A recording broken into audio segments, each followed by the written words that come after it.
নমস্কার বন্ধুরা, আমি শ্রীর রান্নাঘরে সকলকে স্বাগত। তো আজকে আমি তোমাদের সামনে একটা নতুন রেসিপি নিয়ে চলে এসেছি, পনিরের রেসিপি। তো আমি এখানে 200 গ্রাম মতো পনির নিয়ে নিচ্ছি। পনিরগুলোকে ভালো করে পিস পিস করে কেটে নিচ্ছি। তো আমার ফ্রিজে ছিল পনিরগুলো আগে থাকতে বার করে রেখেছিলাম, তারপরে আমি পিস পিস করে কেটে নিচ্ছি। তো এখানে আমি খুন্তির পিছন দিক দিয়ে কাটছি, তোমরা চাইলে ছুরি করে কাটতে পারো। তো আমার কাছে ছুরি ছিল না, সেই জন্য আমি খুন্তি করে কেটে নিচ্ছি। তো খুন্তি করে কাটার জন্য একটুখানি দেখেছো এলোমেলো হয়ে আছে, তো সেটা কোনো ব্যাপার নয়, তোমরা চাইলে ছুরি করে কাটতে পারো। এরপর পনিরগুলো আমি রেখে দিয়েছি, কাটা হয়ে গেছে। তারপর কড়ার মধ্যে সামান্য গরম জল করতে দিয়ে দিয়েছি। পনিরগুলো একটা বড় পাত্রের মধ্যে নিয়ে নিয়েছি, বাটির মধ্যে নিয়ে তাতে সামান্য গরম জল, কুসুম গরম আর নুন হলুদ দিয়ে দিয়েছি। এখানে আমি নিয়ে নিয়েছি আদা, কিছুটা পোস্ত, আধখানে টমেটো আর কিছুটা কাজু বাদাম আছে। এইগুলো সমস্ত উপকরণ আমি পেস্ট করে নিয়েছি। আমি শিলে পেস্ট করেছি, তোমরা চাইলে মিক্সিতেও পেস্ট করতে পারো।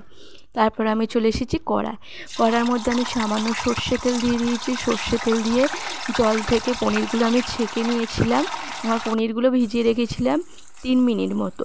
তো 3 মিনিট মতো পনির ভিজিয়ে রাখার পর আমি পনিরগুলো তুলে নিয়েছি। তুলে নিয়ে এবার একটা একটা করে কড়ার মধ্যে দিয়ে আমি ভেজে নিয়েছি।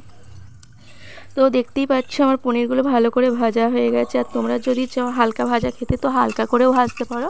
তো আমি একটু ডিপ করে ভেজেছি, পনিরটা আমার ভাজা হয়ে গেছে।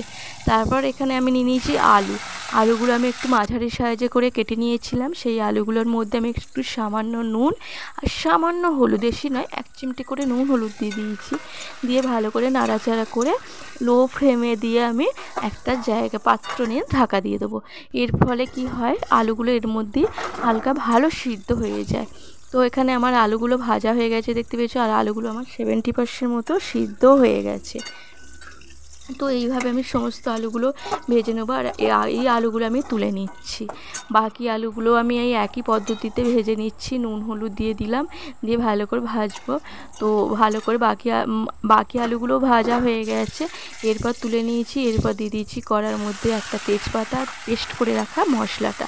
তো পেস্ট করে মশলাটা দিয়ে দেওয়ার পর আমি মিনিট 2 নাড়াচাড়া করে নিয়েছি। মিনিট 2 নাড়াচাড়া করার পর এখানে দিয়েছি 1/2 চামচ নুন, 1 চামচে চিনি, আর দিয়ে দিচ্ছি সামান্য হলুদ গুঁড়ো। তো আবারও আমি একটুখানি 2 মিনিট নাড়াচাড়া করার পর আমি এখানে দিয়ে দিলাম 4টে কাঁচা লঙ্কা। তো তোমরা যদি ঝাল বেশি খেতে চাও তাহলে একটুখানি বাড়িয়ে দিতে পারো। তো আমি ওই বাটি দিয়ে যে মশলাটা করেছিলাম সেই বাটি ধোয়া জলটা আমি দিয়ে দিয়েছি। দিয়ে মশলাটা ভালো করে নেড়ে তারপর আমি ভেজে রাখা আলুগুলো অ্যাড করে দিয়েছি। ভেজে রাখা আলুগুলো দিয়ে আমি ভালো করে নাড়াচাড়া করে নিচ্ছি। এবার আমার যতটা জল লাগবে আমি সেই পরিমাণে জল দেবো। তোমরা যদি গ্রেভি বেশি রাখতে চাও তাহলে বেশি করে জল দেবে। আমি সামান্য জল দিয়েছি, দেখতেই পেয়েছো। দিয়ে ভালো করে একটা ঢাকা দিয়ে চাপা দিয়ে দিয়েছি। তো এখানে আমার আলুগুলো মোটামুটি ভালো সিদ্ধ হয়ে গেছে, আরও 10% সিদ্ধ হয়ে গেছে, আর বেশি কিছু নয়। এরপর আমি এখানে ভেজে রাখা পনিরগুলো অ্যাড করে দিচ্ছি। ভেজে রাখা পনিরগুলো অ্যাড করে দিলাম। দিয়ে একটু নাড়াচাড়া করে নেওয়ার পর দেখো ঢাকা দিয়ে এঁটে দিলাম।